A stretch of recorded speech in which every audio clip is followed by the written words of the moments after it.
हाँ जी बच्चों, कैसे हो आप लोग? हमेशा की तरह मस्त और स्वस्थ। Very good. तो हम कर रहे थे Gauss law in electrostatics. Gauss law complete हो चुका था। आज हम करने वाले हैं गॉस लॉ की एप्लीकेशन। ठीक है, तो सबसे पहले इंपॉर्टेंट एप्लीकेशन है गॉस की electric field intensity.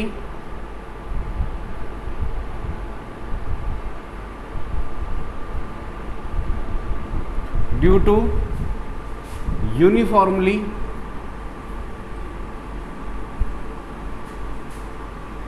Charged long wire. ठीक है, तो एक electric field intensity due to uniformly charge long wire, एक वायर है हमारे पास और वो यूनिफॉर्मली चार्ज है बच्चों। यूनिफॉर्मली का मतलब क्या है? समान रूप से हर जगह बराबर चार्ज डिस्ट्रीब्यूटेड है उसके ऊपर। ठीक है, तो इसकी इलेक्ट्रिक फील्ड इंटेंसिटी निकालनी है हमें बाय यूजिंग गॉस थ्योरम। ठीक है, तो सबसे पहले बच्चों एक क्वेश्चन यही उठता है, क्या इसको गॉस थ्योरम से हम क्या इसकी इलेक्ट्रिक फील्ड इंटेंसिटी निकाल सकते हैं? नहीं, नहीं निकाल सकते। क्यों? क्योंकि ये एक क्लोज सरफेस नहीं है। ठीक है, तो फिर क्या करें भाई क्लोज सरफेस बनाने के लिए? देखो बच्चों, जो एक लीनियर वायर है उसकी सिमेट्री क्या होती है? उसकी सिमेट्री होती है सिलेंड्रिकल। कैसी सिमेट्री होती है भाई? इसकी सिलेंड्रिकल सिमेट्री होती है। तो कंसीडर कर रहे हैं हम इसमें, क्योंकि इसकी इलेक्ट्रिक फील्ड की सिमेट्री भी कैसी होगी? सिलेंड्रिकल ही होगी। ठीक है भाई, इसके चारों तरफ जो इलेक्ट्रिक फील्ड है वो किस तरीके से होगी? ऐसे होगी, यूनिफॉर्मली एट आर डिस्टेंस। मान लो यहाँ से आर डिस्टेंस पे लोगे, यहाँ पे भी इतनी होगी, यहाँ पे भी इतनी होगी, यहाँ पे भी इतनी होगी, अगर हम डिस्टेंस सेम लेंगे ऐसे नीचे की तरफ। तो दैट मीन्स क्या होगा? इलेक्ट्रिक फील्ड इसकी कैसी है? रेडियली सिमेट्रिक है। ठीक है, तो क्या हम इसमें एक सिलेंडर अज्यूम कर लेते हैं। ठीक है, तो ये एक सिलेंडर है जिसकी रेडियस कितनी, जिसकी लेंथ बच्चों कितनी है? L है। ठीक है, तो अब गॉस थ्योरम लगाने के लिए क्या करो? अब ये क्लोज सरफेस हो गई है हमारे पास, तो अब क्या करो? एक स्मॉल पोर्शन काट लो बेटा। मान लो स्मॉल पोर्शन कंसीडर कर लो, क्या? ds है ना। अब इतने पोर्शन पे इलेक्ट्रिक फील्ड इंटेंसिटी निकाल लो, फिर इंटीग्रेशन कर देंगे हम। ठीक है, तो इंटीग्रेशन कर, तो इसका इस पर एक नॉर्मल यूनिट वेक्टर ड्रॉ करो n। इलेक्ट्रिक फील्ड इंटेंसिटी क्या होगी भाई? इलेक्ट्रिक फील्ड इंटेंसिटी इस तरीके से होगी इसकी। सेम ऐसे ही आप चाहो तो नीचे भी कंसीडर कर सकते हो, यहाँ पे भी कंसीडर कर सकते थे इस स्मॉल एरिया को, तब भी वही बात होती। नॉर्मल यूनिट वेक्टर ये और इलेक्ट्रिक फील्ड आउटवर्ड, है ना बच्चों। तो अब इसकी इलेक्ट्रिक फील्ड इंटेंसिटी हम निकालते हैं भाई। ठीक है, तो सबसे पहले वही यूजिंग गॉस थ्योरम बच्चों। तो गॉस थ्योरम क्या कहती है? गॉस थ्योरम ये कहती है बेटा E dot D S is equal to किसके इक्वल है हमारे पास? अब तो पता चल गया ना हमें कि E डॉट डी एस किसके बराबर है? क्यू बाय एप्सिलॉन नॉट के। ठीक है, यहाँ इनका डॉट प्रोडक्ट खोल लो। ई डी एस कॉस कितना? 0 डिग्री, है ना। डी और एस के इलेक्ट्रिक फील्ड भी सेम इलेक्ट्रिक फील्ड और जो एरिया वेक्टर है वो दोनों क्या है? पैरेलल। तो उनके बीच में एंगल कितना हो गया हमारा? 0 डिग्री हो गया। तो क्यू बाय एप्सिलॉन नॉट हो जाएगा। कॉस एप्सिलॉन, कॉस की वैल्यू कितनी हो जाएगी हमारी? कॉस की कॉस 0 डिग्री की 1, है ना। तो कॉस 0 1 हो गया। क्या बचा यहाँ पे? ई डॉट डी एस क्या आएगा? Q by epsilon naught. और इलेक्ट्रिक फील्ड निकालनी है हमें, D S is equal to Q by epsilon naught. और डी एस का सरफेस इंटीग्रेशन बेटा, डी एस का इंटीग्रेशन एस होगा और क्या आएगा? Q by epsilon naught. और S what is the surface area of curved surface? हम टोटल सरफेस एरिया की बात नहीं कर रहे, क्योंकि ये चार्ज क्या, ये जो सरफेस है ये इनक्लोज नहीं है ना। जैसे एक ढोलक है, ढोलक का मतलब क्या? ढोलक की जो उस पे जिस पे हम मारते हैं वो नहीं है, मतलब खोखला है, आर पार जा सकते हैं, लाइक फुकनी एक, है ना। तो मतलब एक होलो है ये, इधर से और इधर से। तो हमें सिर्फ कौन सा सरफेस एरिया चाहिए? उसका कर्व्ड सरफेस एरिया चाहिए, टोटल नहीं चाहिए। टोटल होगा तो हम ये भी कंसिडर करेंगे। ठीक है, तो कर्व्ड सरफेस एरिया क्या होता है? एक सिलेंडर का 2 पाई r, लेंथ कितनी है इसकी? L, अगर h है तो h, L है तो L, Q by epsilon naught. और E की वैल्यू कितनी आ जाएगी बच्चों? क्यू अपॉन में 2 पाई एप्सिलॉन नॉट r L। ये इलेक्ट्रिक फील्ड इंटेंसिटी किसकी आ गई हमारे पास? किसकी? एक यूनिफॉर्मली चार्ज्ड वायर की, है ना। आर डिस्टेंस पे, कहाँ पे, आर डिस्टेंस पे, मान लो यहाँ आर डिस्टेंस ले रहे हैं हम, है ना, ये आर है ना, ओके। अच्छा अब क्या निकाल सकते हैं हम, अब हमें पता है बेटा, बट लीनियर चार्ज डेंसिटी आपकी क्या होती है,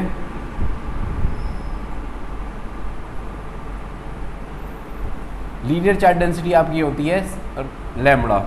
तो लैम्बडा क्या होता है, चार्ज अपॉन में लेंथ, है ना। टोटल कितना चार्ज है इस सिलेंडर पे, इस वायर पे, क्यू, और इसकी लेंथ कितनी है एल। तो यहाँ से क्यू की वैल्यू निकाल लो, क्यू की वैल्यू बच्चा आ जाएगी Q equal to lambda into L, ठीक है। इस वैल्यू को यहाँ पुट कर दो, तो ई की वैल्यू कितनी आ जाएगी, क्यू की वैल्यू डालोगे तो लैम्बडा एल अपॉन में 2 पाई epsilon naught R L, L से एल कटा तो ई की वैल्यू कितनी आ जाएगी, लैम्बडा अपॉन में 2 पाई एप्सिलॉन नॉट आर, है ना, समझ गए। और देखिए हमें वैल्यू 1/4 पाई एप्सिलॉन नॉट की वैल्यू पता है, तो आप इसको ऐसे भी कर सकते हो, आप इसको 2 से मल्टीप्लाई 2 से डिवाइड करो। जब 2 से मल्टीप्लाई 2 से डिवाइड करेंगे तो इससे 2 से मल्टीप्लाई करेंगे तो 2 आ जाएगा, नीचे 2 से मल्टीप्लाई करेंगे तो क्या आ जाएगा, 4 पाई एप्सिलॉन नॉट आर आ जाएगा, है ना। इससे क्या होगा, आप सीधा 1/4 पाई एप्सिलॉन नॉट की वैल्यू रख सकते हैं, जो कि 9 × 10⁻⁹ होती है ना। तो यहाँ से क्या कंक्लूजन निकला कि जो इलेक्ट्रिक फील्ड है वो हमारे इन्वर्सली प्रोपोर्शनल टू आर होती है ना। जैसे हम मतलब कहने का मतलब है कि अगर सिलेंडर के इस वायर के जितना दूर जाएंगे, आर जाएंगे, आर डिस्टेंस में जाएंगे, तो इलेक्ट्रिक फील्ड की इंटेंसिटी क्या होगा, रिड्यूस होती चली जाएगी, है ना, ओके। तो ग्राफ कैसे आएगा इसका, सरफेस से कुछ इस तरीके से क्या होगा, डिक्रीज होती जाएगी जैसे जैसे आर बढ़ता जाएगा। तो ये ई है और ये क्या है, हमारा आर है। इलेक्ट्रिक फील्ड इंटेंसिटी क्या हो रहा, कंटिन्यूसली रिड्यूस होती जा रही है। कहाँ मैक्सिमम है, सरफेस पे मैक्सिमम है, समझ गए। तो जब आर की वैल्यू 0 है, मतलब लगभग ऑलमोस्ट सरफेस पे है, तब इलेक्ट्रिक फील्ड हमारी क्या है, मैक्सिमम है। उसके बाद वो क्या हो रही है, रिड्यूस होती जा रही है ना, क्योंकि ई इन्वर्सली प्रोपोर्शनल टू आर है। समझ में आया, ठीक है। इक्वेशन कर लेते हैं इस पे, देखो जैसे कंसीडर, तो एक वायर है, ठीक है, जिसकी लेंथ कितनी है, let a wire a uniformly charged wire, length कितनी है उसकी, एल है बच्चों, है ना, एल मान लेते हैं। इसकी लेंथ है हमारे पास 200 सेंटीमीटर, ठीक है। एंड रेडियस नहीं, and uniform charge wire length L, and having electric field intensity कितनी, 2 × 10⁵ न्यूटन पर coulomb at a distance 2 centimetre, है ना। Calculate linear charge density, linear charge density, तो लीनियर चार्ज डेंसिटी निकालते हैं हम इसमें, ठीक है, ओके। ये समझ में आ गया ना आपको। देखो मैं दोबारा से एक बार बता देता हूँ। देखो सबसे पहले गॉस थ्योरम यूज़ करो, E.ds = Q/ε0। अब यहाँ से E और ds दोनों क्या हैं, पैरेलल है। तो ds कैसे पैरेलल है भाई, ds की डायरेक्शन क्या है, जो n की डायरेक्शन है, तो इन दोनों के बीच में ये दोनों क्या है, पैरेलल है, तो cos 0 बनेगा। E.ds = Q/ε0, cos 0 1 होता है। यहाँ से ds का इंटीग्रेशन क्या होगा, s, और s इसका कर्व सरफेस क्या होता है हमारा, 2 पाई RL Q/ε0। यहाँ से E की वैल्यू निकल जाएगी आपकी, E Q/, 2 pi epsilon RL। अब लीनियर चार्ज डेंसिटी लगा लो आप, लैम्बडा क्या होता है आपका, Q/L, तो Q = क्या आ जाएगा, लैम्बडा इंटू L, ठीक है। तो E की वैल्यू क्या आ जाएगी, लैम्बडा L अपॉन में 2 पाई एप्सिलॉन R, तो E की वैल्यू आ जाएगी लैम्बडा अपॉन में 2 पाई एप्सिलॉन R। यहाँ पे हमने लीनियर चार्ज डेंसिटी क्यों लगाई, देखो एक कारण है। सपोज करो, मान लो मैंने ली 10 सेंटीमीटर वायर, है ना, और तुमने ले ली मान लो 20 सेंटीमीटर वायर, तो क्या उनकी इलेक्ट्रिक फील्ड सेम आएगी। देखो आपको लीनियर चार्ज डेंसिटी लगानी है उसमें। ये एक्चुअली क्या है, इक्विवेलेंसी दिखाने के लिए, मतलब कि चाहे वायर तुम क्या कितनी ले लो, मतलब यूनिफॉर्मली चार्ज होनी चाहिए। देखो आप रखोगे, आप ज़्यादा लॉन्ग वायर लोगे बेटा, बट लैम्बडा तो हमारा क्या होगा, कांस्टेंट होगा ना। अगर बेशक से लंबी वायर ले लो कोई दिक्कत नहीं है, बट लैम्बडा की वैल्यू क्या आएगी, लैम्बडा की वैल्यू तो सभी के लिए सेम आएगी। देखो लेंथ ज़्यादा होगा, सीधी सी बात है, चार्ज की वैल्यू भी ज़्यादा होगी। लेंथ कम होगी तो चार्ज की वैल्यू भी कम होगी, तो लैम्बडा हमारा कांस्टेंट आएगा। तो वायर कुछ भी ले लो आप, कितनी भी ले लो, उससे कोई फ़र्क नहीं पड़ता है ना। तो लैम्बडा की वैल्यू सेम होनी चाहिए, बात ये है हमारी, यूनिफॉर्मली चार्ज होनी चाहिए, इसलिए हमने क्या रखा, लैम्बडा की वैल्यू रखी यहाँ पे। तो उसके बाद हाँ, यहाँ हमने क्या करा, देखो 2 से मल्टीप्लाई 2 से डिवाइड करा, ताकि क्योंकि हमें 1/4πε0 की वैल्यू पता है, ठीक है। तो अब ये क्वेश्चन है, हम इसको सॉल्व करते हैं। एक वायर है जिसकी लेंथ कितनी है 200 centimetre and having electric field intensity इतना, at a distance 2 centimetre, calculate linear charge density. आपको क्या गिवन है, मैं यहाँ सॉल्व कर दूँ इसको बच्चों। देखो चार्ज कितना दे रखा है आपको, 2 × 10⁵ न्यूटन पर कूलम, और नहीं इलेक्ट्रिक फील्ड है ये बच्चों, इलेक्ट्रिक फील्ड ये दे रखी है, और लेंथ कितनी दे रखी है हमारे पास 200 सेंटीमीटर, सेंटीमीटर कितना 10⁻², और रेडियस कितनी है आपके पास, रेडियस है हमारे पास 2 सेंटीमीटर, यानी 2 × 10⁻, रेडियस का मतलब जहां हम इलेक्ट्रिक फील्ड निकाल रहे हैं, इस सिलेंडर की रेडियस, जो इमेजिनरी सिलेंडर हमने कंसीडर किया है, ठीक है, ये मीटर हो गई। आपको क्या चाहिए भाई, लैम्बडा चाहिए, तो E हमें पता है, लैम्बडा की टर्म में कौन सा फार्मूला लगाना पसंद करेंगे आप, ये वाला 1/4πε0 की वैल्यू पता है, ये वाला लगा लो, ऊपर वाला भी लगा सकते हैं, कोई दिक्कत नहीं, आंसर उससे भी आ जाएगा, 2 λ/4πε0 r, ठीक है। हमें क्या चाहिए, लैम्बडा चाहिए, तो लैम्बडा की वैल्यू कितनी हो जाएगी बच्चों, E में कितना आएगा, E × 4πε0 r में कितना, में 2, ठीक है। E की वैल्यू डालो, E की वैल्यू कितनी है हमारे पास 2 × 10⁵, 4πε0 1/4πε0 की वैल्यू है, तो कितनी हो जाएगी, में 9 × 10⁹, है ना। ये कैसे करा सर आपने, देखिए बेटा 1/4πε0 की वैल्यू कितनी होती है हमारी 9 × 10⁹, और 4πε0 की वैल्यू कितनी होगी 1/9 × 10⁹, है ना। क्रॉस मल्टीप्लाई कर लो ना, 4πε0 आ जाएगा, ये नीचे आ जाएगा 9 × 10⁹, तो 1/9 × 10⁹ हो गई। r रेडियस मतलब कितनी डिस्टेंस पे 2 × 10⁻², और क्या है लेंथ की तो ज़रूरत ही नहीं पड़ी इसमें, है ना। लैम्बडा मैंने बताया ना, लेंथ की कोई सबके लिए सेम है, अगर लैम्बडा सेम है ना सबके लिए, यूनिफॉर्मली चार्ज डेंसिटी है, तो कोई फ़र्क नहीं पड़ेगा उस पर। तो यहाँ पे अब इसको सॉल्व कर लो आप, ठीक है। कितना आएगा बच्चों, ये आएगा 2 × 2 = 4, 1 मिनट ठीक किया है ना हमने, अच्छा 2 भी रह रहा है हमारा, 2 से 2 कैंसिल हो जाएगा, तो ये कितना आ जाएगा, पावर देख लो पहले तो 10⁵ और 10⁻², ये ऊपर जाएगा पहले, ये -11 हो जाएगा, और -6 आ जाएगा 10⁻⁶, और यहाँ कितना आएगा 2/9 10⁻⁻, हाँ 2 10⁻⁶, हाँ ठीक है 2/9 10⁻⁻6।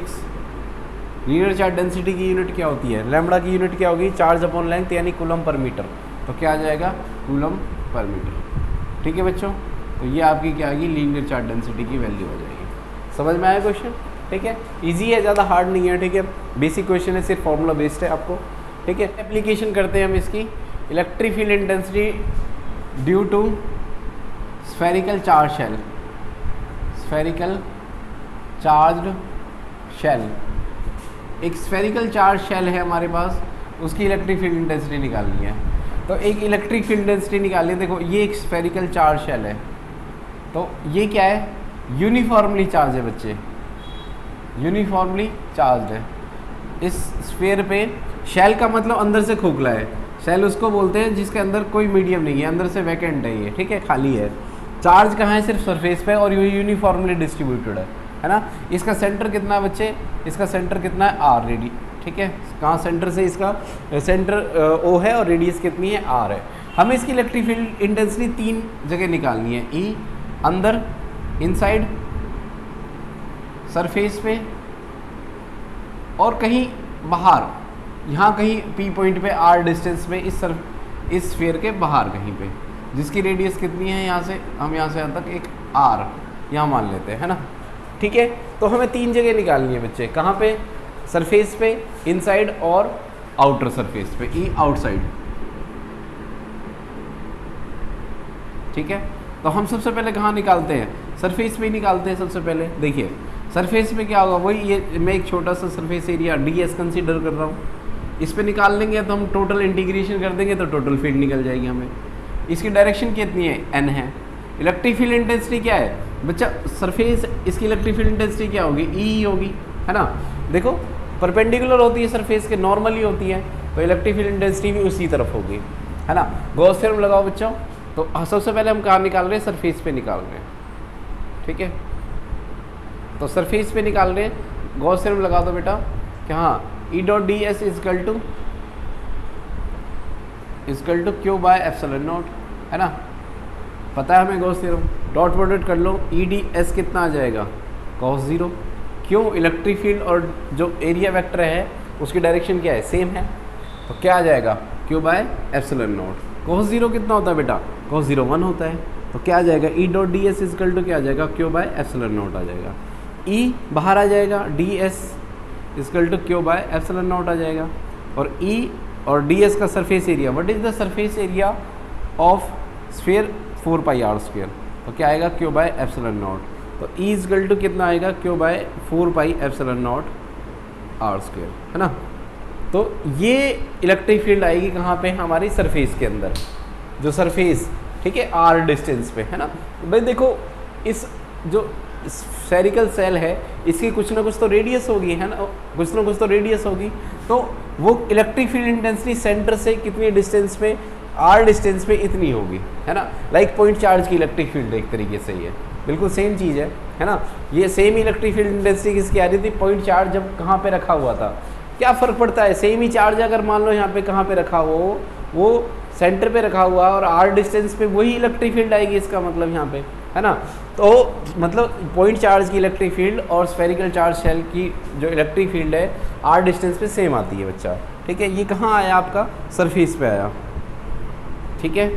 अगर अच्छा सरफेस पे आया अब मान लो, अब यहाँ पे भी देखो स्फेरिकल चार्ज, अब यहाँ पे दो जो चार्ज डिस्ट्रीब्यूटेड है क्या वो यूनिफॉर्मली डिस्ट्रीब्यूटेड है, अगर यूनिफॉर्मली डिस्ट्रीब्यूटेड है तो हम क्या लगाएंगे उसमें, सरफेस चार्ज डेंसिटी, क्या लगाएंगे बेटा, surface charge density. But surface charge density क्या होती है आपकी,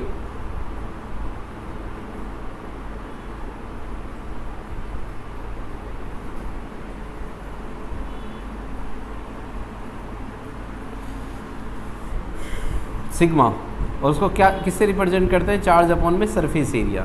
यहाँ से आप क्यू की वैल्यू निकाल लो तो क्यू की वैल्यू आ जाएगी सिग्मा इंटू एस, तो sigma into S surface area क्या होता है, 4 पाई आर स्क्वायर। आप इस वैल्यू को यहाँ रिप्लेस कर दो तो E surface equal to Q की वैल्यू क्या है बेटा, sigma into 4 pi R square upon में 4 pi epsilon naught R square, ये कट गया, 4 पाई से 4 पाई कट गया, तो ई सरफेस पे इलेक्ट्रिक फील्ड कितना आएगा, सिग्मा अपॉन एप्सिलॉन नॉट। बात समझ में आई या नहीं। सरफेस पे जो इलेक्ट्रिक फील्ड है वो किस चीज़ पे डिपेंड करती है, सरफेस पे इलेक्ट्रिक फील्ड सिर्फ सिग्मा सरफेस चार्ज डेंसिटी पे डिपेंड करती है, बस समझ में आया, ओके। तो सिर्फ सरफेस चार्ज डेंसिटी पे डिपेंड करती है, ओके। इसका मतलब क्या होगा, ये यूनिफॉर्मली कांस्टेंट है। अगर हम देखें इसको, ये हर जगह क्या है, यूनिफॉर्मली क्या होगी, हमारी कांस्टेंट होगी इलेक्ट्रिक फील्ड, क्योंकि सिर्फ सिग्मा पे डिपेंड करेगी। अगर हमारी चार्ज डेंसिटी कांस्टेंट है, मतलब अगर चार्ज हमारा यूनिफॉर्मली डिस्ट्रीब्यूटेड है, तो इलेक्ट्रिक फील्ड किसी पर्टिकुलर डिस्टेंस पे सेम ही आएगी बेटा, समझ गए। उसके बाद नेक्स्ट है हमारा ई इनसाइड कर लेते हैं हम। अब अंदर देखते हैं ई इनसाइड इलेक्ट्रिक फील्ड कितनी होगी हमारी। इनसाइड क्या चार्ज है, नहीं, इनसाइड तो अंदर, तो स्फीयर के अंदर चार्ज नहीं है, ये तो खोखला है, अंदर तो एयर है भाई।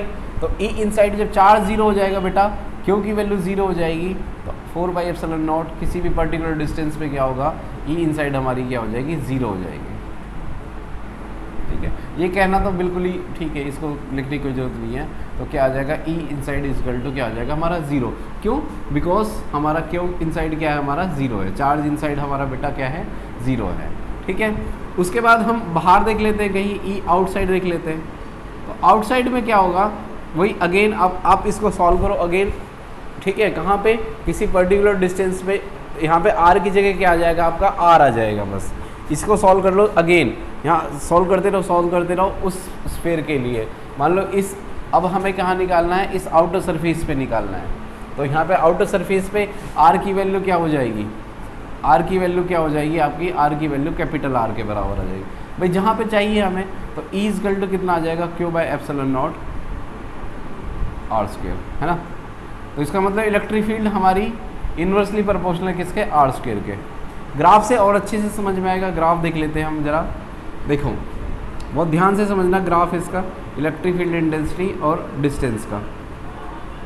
देखो इलेक्ट्रिक फील्ड इंटेंसिटी हमारी सब अंदर तो है नहीं, यहाँ पे 0 है, यहाँ पे 0, यहाँ पे 0, यहाँ पे 0। सीधी हमें इलेक्ट्रिक फील्ड इंटेंसिटी कहाँ मिली, सरफेस पे मिली। तो सरफेस पे इलेक्ट्रिक फील्ड इंटेंसिटी मान लो कहाँ है, कहाँ पे, जब रेडियस हमारी कितनी हो जाएगी, r के बराबर हो जाएगी। जब डिस्टेंस हमारी कितने के बराबर हो जाएगी, r के बराबर, तब हमारी जो इलेक्ट्रिक फील्ड है वो मैक्सिमम है। वो कितनी है हमारी, सिग्मा अपॉन एप्सिलॉन नॉट के बराबर है। ठीक है बच्चों, ओके समझ गए। उसके बाद क्या, देखो ये ध्यान रहे कि देखो, चाहे एक बात मैं यहाँ से समझा दूँ आपको, चाहे ये स्फीयर हो चाहे शीट हो, है ना, अगर वो सरफेस चार्ज डेंसिटी है, मतलब एक 2 डायमेंशन ऑब्जेक्ट है, तो उसकी इलेक्ट्रिक फील्ड हमारी कांस्टेंट होगी। वो रेडियस पे डिपेंड ही नहीं करता। अगर मान लो अगर इसको मैं पिचका के एक शीट बना दूँ, है ना, इसको मैंने पिचका दी और एक शीट बना दिया, उसकी इलेक्ट्रिक फील्ड इंटेंसिटी भी सेम ही होगी, क्योंकि वो रेडियस पे डिपेंड ही नहीं करती। सरफेस पे इलेक्ट्रिक फील्ड इंटेंसिटी चाहे स्फीयर की लो चाहे शीट की लो, वो सेम रहेगी। वो कितनी रहेगी, वो सिग्मा अपॉन एप्सिलॉन नॉट रहेगी। ठीक है, तो वो कितनी रहेगी, मैक्सिमम वैल्यू रहेगी। हाँ, तो ई मैक्सिमम है हमारे पास। अब जैसे जैसे डिस्टेंस बढ़ाते जा रहे हैं, देखो देख रहे हो ना आप, electric field intensity inversely proportional किसके, आर स्क्वायर के। यानी जैसे आर बढ़ता जाएगा हमारा इलेक्ट्रिक फील्ड इंटेंसिटी क्या होगी, हमारी रिड्यूस होती चली जाएगी, है ना। तो ये ग्राफ है, ये क्या है, इसका मतलब यहाँ पे तो है ही नहीं, जीरो है ना, यहाँ तो इलेक्ट्रिक फील्ड इंटेंसिटी है ही नहीं हमारे पास। तो ये क्या है, ये ग्राफ है इलेक्ट्रिक फील्ड इंटेंसिटी का और स्फेरिकल शेल का। समझ में आया होप आपको। तो 3 जगह हमने इलेक्ट्रिक फील्ड इंटेंसिटी निकाली बेटा, कहाँ पे, सरफेस पे, और कहाँ पे, सरफेस पे निकाल ली हमने, और बेटा सरफेस पे, इनसाइड पे और आउटसाइड पे निकाली हमने। ठीक है, आई होप समझ में आ गया होगा आपको क्वेश्चन। ठीक है, तो दोबारा से एक बार थोड़ा सा बता देता हूँ। E dot D S equal to किसके बराबर होता है हमारा, Q by epsilon naught. E dot D S, देखो डॉट प्रोडक्ट खोल लो, क्या आ जाएगा, क्यू बाय एप्सिलॉन नॉट आ जाएगा। कॉस जीरो कितना होता है बेटा, 1 होता है, तो कॉस जीरो 1 हो जाएगा, तो यहाँ पे ई डॉट डी एस बचेगा, क्यू बाय एप्सिलॉन नॉट। ठीक है, और इसका रेडियस कितना है, आर स्क्वायर है हमारे पास। अब सरफेस चार्ज डेंसिटी क्या होती है, sigma upon Q by S, तो Q equal to sigma into S, R square से आर स्क्वायर कट जाएगा। ई सरफेस, यानी अगर हमारे पास कोई 2 डायमेंशन ऑब्जेक्ट है और यूनिफॉर्मली चार्ज है वो, तो ऑब्जेक्ट कोई सा भी हो, चाहे सीट हो चाहे सिलेंडर हो चाहे कुछ भी हो हमारे पास, वो क्या है, उसकी इलेक्ट्रिक फील्ड इंटेंसिटी चाहे स्फीयर हो, सबकी सेम होगी, कांस्टेंट होगी। वो कितनी होगी हमारी, sigma upon epsilon naught. R पे डिपेंड करता ही नहीं है। सरफेस पे सारे ऑब्जेक्ट की इलेक्ट्रिक फील्ड इंटेंसिटी क्या होगी, सेम होगी। याद रहे 2D ऑब्जेक्ट की बात कर रहा हूँ मैं। ठीक है, तो ई इनसाइड आपकी क्या हो जाएगी, अंदर तो जीरो है भाई, चार्ज जीरो, तो इलेक्ट्रिक फील्ड भी जीरो होगी।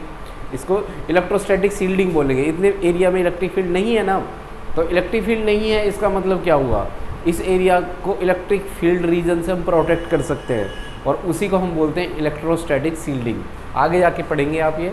उसके बाद अगर हम आर देखें, कहीं बाहर डिस्टेंस पे देखें, तो ई आउटसाइड क्या हो जाएगा, आर इजकल टू आर, तो ई इजकल टू क्या आ जाएगा, Q by epsilon naught R square हमारे पास। ठीक है भाई, आर कहीं पर्टिकुलर डिस्टेंस पे, इसका मतलब क्या होगा, इलेक्ट्रिक फील्ड इंटेंसिटी हमारी रेडियस पे, वो रेडियस नहीं मतलब डिस्टेंस के इन्वर्सली प्रोपोर्शनल है ना। ओके, रेडियस बोल सकते हैं क्योंकि ये स्फेरिकल सिमेट्रिक होती है। तो ई इजकल टू क्या हो जाएगा, क्यू बाई एप्सिलॉन नॉट। इसमें ई ग्राफ देखो अब इसका, ई इजकल टू क्या होता है, ये आर है हमारे डिस्टेंस पे, तो इलेक्ट्रिक फील्ड इंटेंसिटी हमारी रेडियस के स्क्वायर के इन्वर्सली प्रोपोर्शनल है। यानी जितना हम दूर जाएंगे स्फीयर से, इलेक्ट्रिक फील्ड इंटेंसिटी उतनी ही क्या होगी, डिक्रीज होती चली जाएगी हमारी। ठीक है बच्चों, समझ में आया आपको। ओके, इसकी 2 एप्लीकेशन और बच रही हैं। ओके, और वो नेक्स्ट लेक्चर में सॉल्व करेंगे बेटा। उम्मीद है आपको ये लेक्चर समझ में आ गया होगा। अगर नहीं आया तो दोबारा देख लीजिए और फीडबैक दीजिए हमें, कमेंट सेक्शन में बताइए कि आपको आज का लेक्चर कैसा लगा। ठीक है, और अगर टॉपिक समझ में आई है तो टॉपिक समझ में आ रहे हैं आपको, तो अपना प्यार बेटा बनाए रखें, चैनल को लाइक और सब्सक्राइब और शेयर भी करें अपने फ्रेंड्स के साथ। ठीक है, मिलते हैं जल्दी नेक्स्ट वीडियो के साथ। Thank you.